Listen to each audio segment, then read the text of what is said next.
Hello everyone, welcome back to the online learning session. In the previous session, we have learned the goods journals, of which we have seen the four basic goods journals. The first one is the purchase book and second one is purchase return book. Now today we are going to learn something about sales book.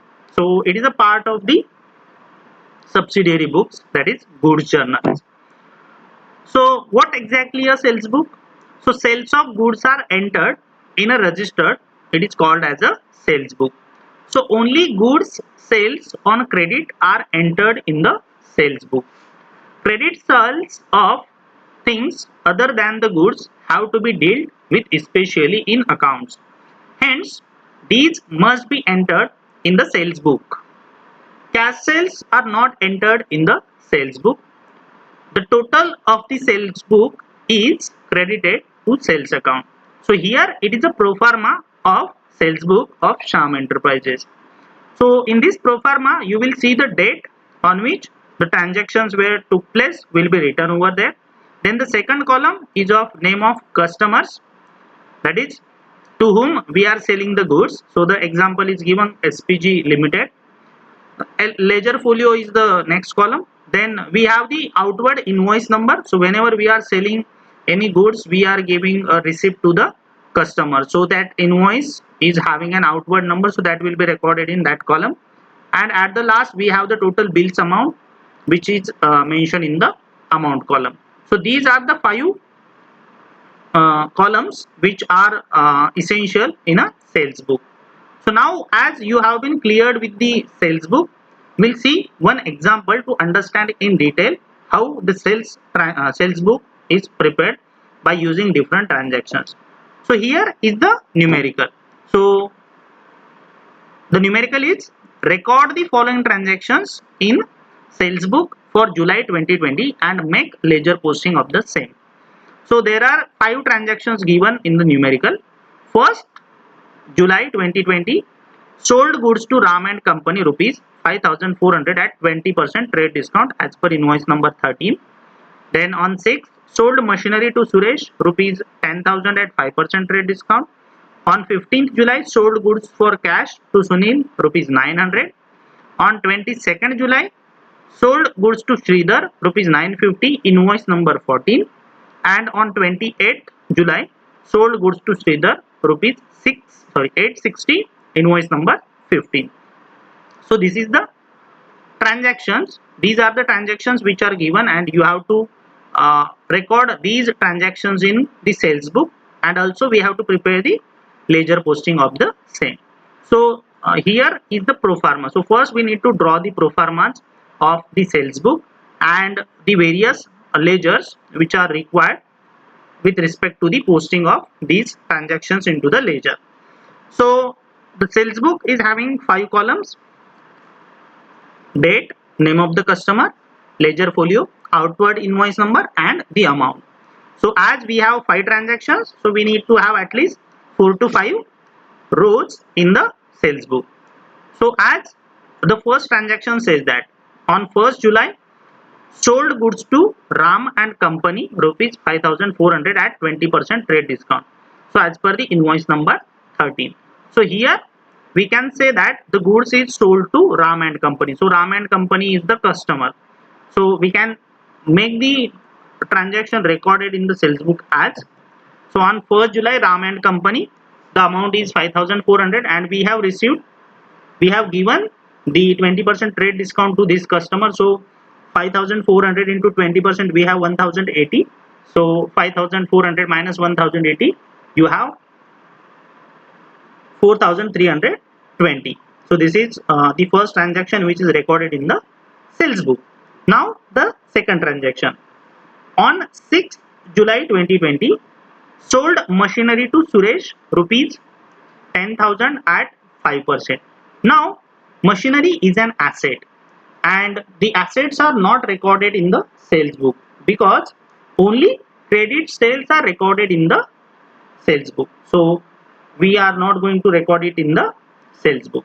Then next transaction is on 15th July. So if we understand the transaction, sold goods for cash. So here again the transaction is related with the cash sales, and cash sales are not recorded in the sales book because those are recorded in the cash book. So here we can also not record this transaction in sales book. Then on next transaction on 22nd July, sold goods to Sridhar rupees 950, invoice number 14. So now it is a credit transaction and it must be recorded as below. Like on 22nd we have Sridhar and invoice number 14 and the amount is 950. And same we have the transaction on 28th July, only the amount is changed. So we can also post that into the sales book.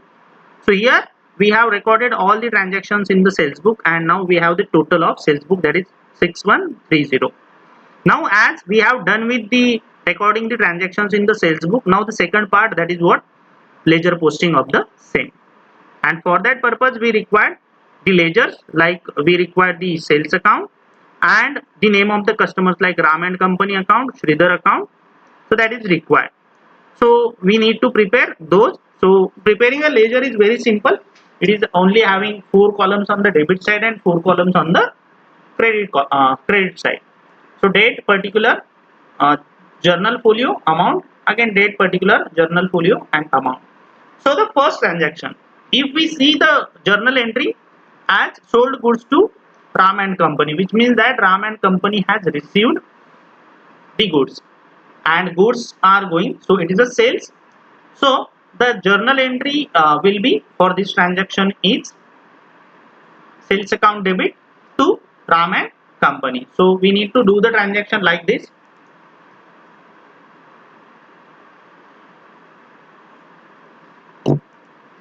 The sales Ram and Company account debit, as Ram and Company is the receiver, so debit the receiver is the rule of personal account.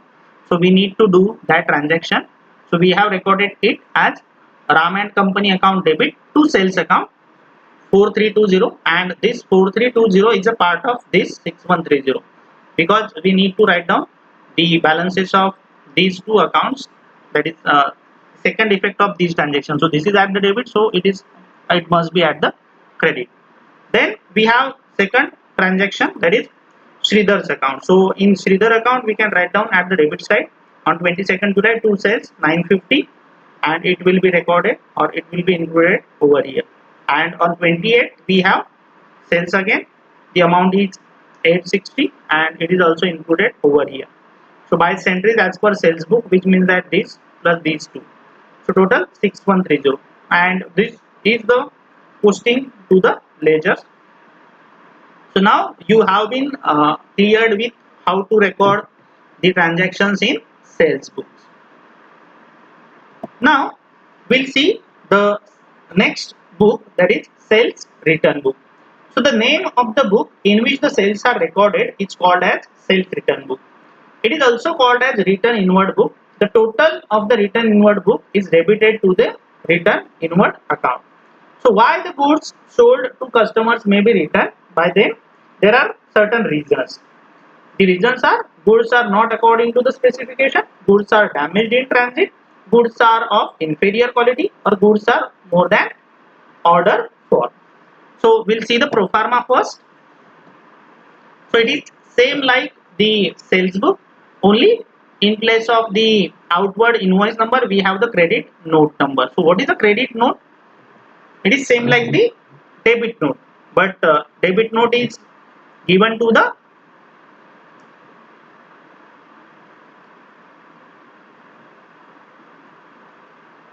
supplier. So what is a credit note? When a businessman sells goods on credit, he gives debit to the customer's account. When such goods are returned to the customer, his debit must be reduced to that extent. So to decrease the customer's debit, businessman credits customer's account with that amount and send him a note informing that his account has been credited to that extent. Such note is known as credit note. So now you have been cleared with the credit note. We'll see one example of sales return book. So here enter the following transactions in sales return book for the month July 2020. So there are three transactions given. First is On 5th of July 2020, Maya returned goods to us rupees 10,000 as per credit note number 10. On 15th, we have Gauri and Sons return goods to us rupees 1,500 as per credit note number 11. And on 25, we have received goods of rupees 2750 return from Shraddha and Company as per credit note number 13. So we have to record these transactions in the sales return book. So we need to draw first the sales return book. So in the solution, we can write at the first line, in the books of a trader, sales return book. Then we will draw the sales return book pro forma, where there are 5 columns: date, particular. In particular, we can write the name of the customer, ledger folio, credit note number, and the amount. Then, as above 3 transactions were given, so we require not more than 4 lines or 4 rows sales return book. So now we'll record the first transaction. So Maya return goods, which means that we have received the goods as it is because of certain reasons. So on 5th, Maya is the customer and she has returned 10,000 rupees goods. Then on 15th, Gauri and Sons has returned 1,500 rupees goods. And on 25th, received 2,750 return from Shraddha and Company.